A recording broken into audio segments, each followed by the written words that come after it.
Welcome to episode 10 of How About Them Huskies? You made it to double digits now. I'm Connor. I'm with Andrew, Matt, and Matt. And today, probably a quick episode. We're just recapping the Butler win. It's the first time UConn wins their Big East opener since 2011. Sure, that stat may be a little skewed, but we'll go with it. UConn won 68 to 46, another 20-point victory against a pretty solid opponent. And Sark, what'd you like from the game overall as a whole? Overall, I just kind of realized something about this team, and it was that we just kind of built to wear teams down. You know, Butler kept up with them for the first 25, 30 minutes of the game, and eventually it just got to a point where UConn's just running up and down the court. They're fast, and they could play fast because first of all, they have athletic guys. Second of all, they have a lot of guys. So I just realized that unless another team can match our pace and match our depth, a lot of teams are going to have a tough time with this really deep and fast team because they're going to get worn down. Not to mention, there's a lot of strong guys who just make people tired. They'll hurt people. So that's my main takeaway from the game. Yeah, you mentioned it was a close one there. I believe with the under eight, it was a 6-point game. And then after that, we held Butler to 4 points total and won by 22. So it just shows the defense on this team is amazing. This was really an Adama Sanogo game. I mean, Butler had no stopping him. He had 27 and 14, I believe, and it really just showed how good Adama is, how well he uses his big build, and just dominated this team. They had no business trying to stop him. So, I mean, that's kind of really what won us this game was his 27 points. But this was a Sanogo game. You're gonna get plenty of those later this season. Yeah, and the guy guarding Adama throughout the night was no slouch. Manny Bates is a big guy, he's 6'11", 240.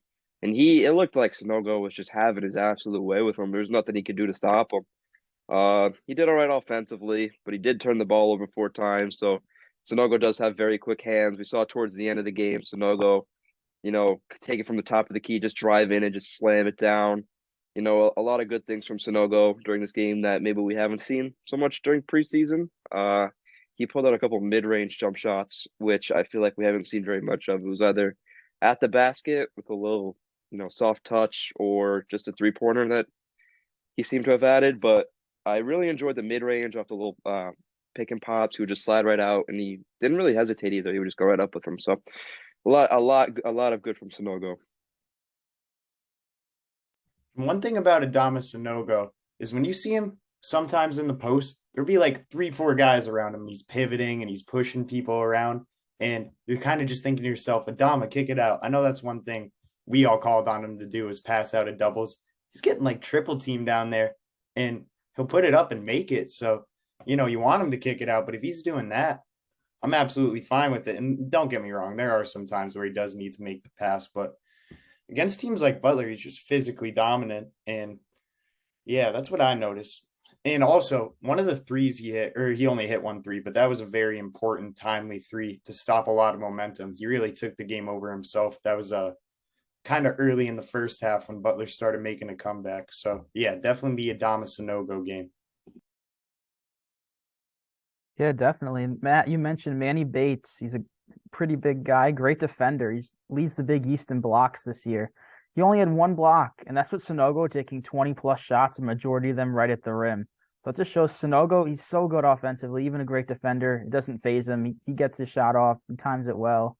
He's a National Player of the Year candidate. I mean, I think it's safe to say now, with what the season he's had, I think we can say that.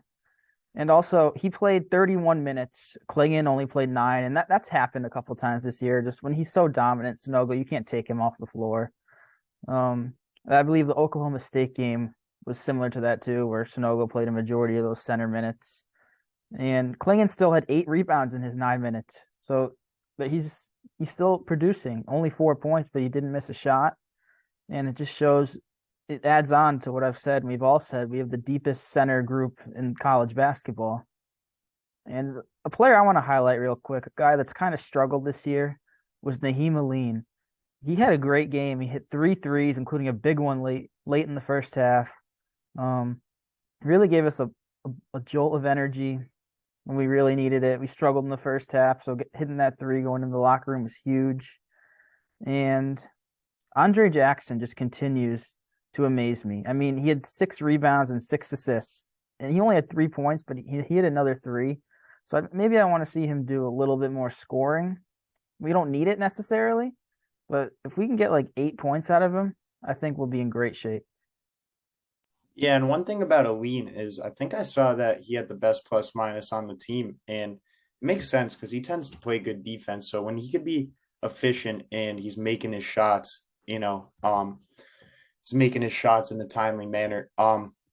He could be better for us, and I think I'm not going to call it a comeback right now, but I think he's starting to break out a little bit, and I think we'll see him be better. That was a really bad slump that's uncharacteristic of him at the beginning of the season. So yeah, good game from Aline. Yeah, another thing here. I didn't catch the whole game. I was busy with some other things, but I see 71 field goal attempts in 40 minutes. That's crazy. 54 rebounds. So obviously you take 71 shots. They only hit 28 of them. So that's not good. But the fact that they're crashing the glass on offense just shows even on a night where we struggle to hit shots, we're still going to be aggressive, play our game, and not let it phase us.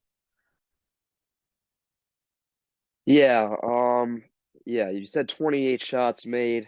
That's gonna happen with, college players and college teams. You're bound to have nights like that.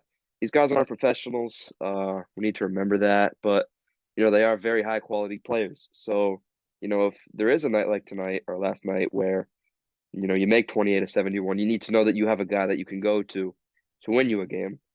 And I feel like what this game proves is that Sanogo is that guy that you can go to if you need to win a game. If everyone seems out of it, you can feel comfortable dumping it in the paint, having him shoot it from three, having him shoot a mid range, sending him to the free throw line even. He shot 0 of 1, but we've seen that he can consistently hit free throws. And overall, I mean, it's a great sign for him because he didn't feel pressure. It seemed like he didn't feel any of the pressure from his teammates, struggling, shooting inconsistently. We shot 39% as a whole, but he shot 13 of 21, way over 50%. So, it's honestly, it's great to see. Yeah, I mean, this was really just a game where we played, I wouldn't say we played clean, honest statement. We didn't play great. I mean, didn't get much from anyone besides really Sanogo, Hawkins, and Aline. And I'll put Jackson in there too. I mean, Caravan definitely his worst game as a collegiate player, 2 of 10 from the field, 1 of 7 from three. Definitely not what you want to see. But, the best thing about this team is that you've got somebody that's going to pick you up like Sanogo did. I mean, that 27 points, we don't win the game without Adama Sanogo, even though we won by 22. Without a dominant game from Adama Sanogo, we come nowhere close to winning that game, which would have put a lot of question marks after our name. If can this team actually contend, or have they just played a bunch of nobody? So, this was really just a game where you can test. Can one player win you a game? And the answer is yes. And that man is Adama Sanogo. Yeah, our defense as well also showed up. I didn't mention this, but Butler managed to shoot 29% to our 39%, which we seem to be pretty fortunate for, but speaks to the defense and just the overall effort from our guys. Tristan Newton was second on the team in rebounds with 8. So at least we know we're getting great effort from our players. I don't really know what happened with Butler. Yeah, and one thing I'm looking for is just consistency winning the rebound battle, consistency being the more physical team. Because there's going to be nights where, like we were talking about, we shot at 36%. But when there are those nights, if we have the other team shooting at 30%, we out rebound them by 24. It just shows that we could win the game in some different ways. And being physical is something that's staying consistent with us. And I think that's kind of the identity of this team, even though they're a little more proficient offensively this year than they have in the last couple of years. Yeah, Butler, their backcourt. I think it's one of the most underrated backcourts in the conference. You got Eric Hunter, Simas Lukosius, Jaden Taylor, and even Chuck Harris. They went 8 for 37 as a group. That's surprising to me. It just shows guys like Newton and Jackson on the perimeter just altering shots and forcing them to make bad decisions. Just shows we can score. We can score points. We know that, but defense wins championships. That's a saying we all know. And we're a really good defensive team. And that kind of leads me to my next point, kind of. Tomorrow, or today, when you hear the episode, the AP poll's coming out. There's a clear top two teams, UConn and Purdue. The debate is, will UConn jump the Boilermakers for that top spot? I mean, we've won all of our games by double digits. I think UConn needs to jump them. I'll just short and sweet here. What are your guys' thoughts? Yeah. Um, Sorry. Here you could go, Matt. I'll let you go first. Okay, so I think that a lot of the AP voters just won't take a team out of one unless they lose. So I don't know. That's how it seems like it works for me. But I think we are the number one team, and I also don't look too far into the AP poll, just because it's about how you finish off the season and you could get some teams' heads and stuff. So that's how I feel about that. Yeah, I was gonna say the same thing. I don't see them flipping us until they lose. I think Purdue and us have very similar sort of build-ups. I feel like a lot of Purdue's success is on the shoulders of Zach Edey. It's very hard to guard guys like Zach Edey. Who just towers over everybody and as skilled as he is. And we have a perfect player to come in and slow Zach Edey down. If we played Purdue today, do I think we'd win? Yes. Do I think we're going to jump them in the AP poll? Not quite yet, but I mean, you never know. So I guess. Back to Sark's point about the AP poll filling up people's heads, I guarantee you that Dan Hurley is telling his players not to look at the AP poll because that is something that will get them right off track. If they see that they're number one, they're going to be satisfied. And that's definitely not what they want to be because Hurley wants to have the best team in college basketball, which I think we have full potential to be. But if we're still at 3 or maybe even 2, I feel like that's going to actually push the players to try harder and maybe even beat a team like Georgetown by 90 on Tuesday night, something like that. So, I mean, I don't think they'll put us above Purdue just because of how really dominant they've been, but we will get there for sure. Yeah, a lot of people want their teams to be number one. I don't want my team to be number one because I want them to have some motivation. Even if we are the number one team in the country, I don't want that to be their ranking because then they might get complacent. Yeah, and this whole talk about when we lose or when Purdue loses kind of brings me to my next point I want to bring up here. When does UConn lose? Look at the schedule coming up. The next 5 games or so, we got Georgetown, Villanova, Xavier, then we got Providence and Creighton. I'm not sure when we lose. Maybe that Villanova game, they're always tough, but maybe Creighton. But again, those are both home games, so I'm not really sure. When do you guys think we lose our first game, if we lose at all, honestly? Yeah, I think, we'll probably end up dropping one in like a trap game sort of game, like maybe a Xavier or a Creighton or a Nova who you're coming off a long stretch, you're tired, you don't take it as seriously as you should, and then you end up dropping it. But that's just all part of a basketball season. If we drop 1 or 2 in the regular season, as long as we're peaking by March, we'll be fine. And it's just hard to see a team going undefeated in the Big East. Yeah, I was gonna say playing in the Big East, there are a million trap games on your schedule. Everybody in the Big East is gonna give you their best night, no matter what. Some names I could bring up are, Xavier, Creighton, but especially Providence. We've had specific troubles with Providence in the past, but they have a bit of a weaker team this year. I don't really think it matters. You got to treat them like they are the top 25 team that they were last year, or else you can run in there and you can run yourself into some trouble.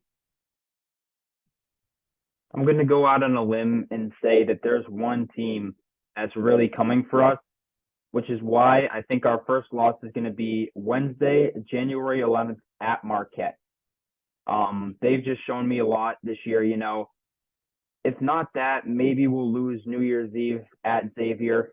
I don't know how many people are going to be at that game, but Marquette, for being good for the first time in quite a while, I feel like they're going to have a lot of fans start to come out to their games. I mean, even Hinkle field house there in Indianapolis was packed on Saturday night because everybody wants to see their team go out and try to beat the number 1, 2, or 3 team in the country. Now, obviously, it didn't happen for Butler, but teams are really going to start to come out, like for a team like Marquette, to try to see them beat the Huskies. And I think that's when we lose our first game. Marquette, it's going to be a tough one for sure. Yeah, and UConn doesn't have the Marquette killer anymore, Tyler Pauley, who's a friend of the show, I'll add. So that's another thing about that.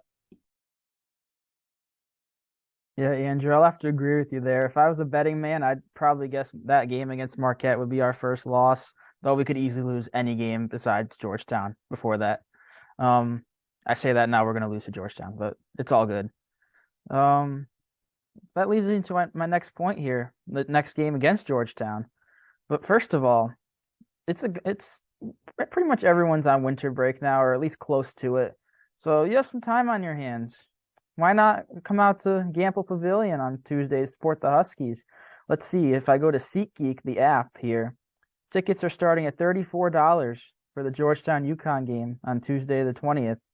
If you use code HBTH at checkout on SeatGeek, that $34 ticket, it's $14, $20 off. That's a great deal. It's over half off, and you get to watch hopefully a dominant performance from guys like Sanogo, Hawkins, Jackson.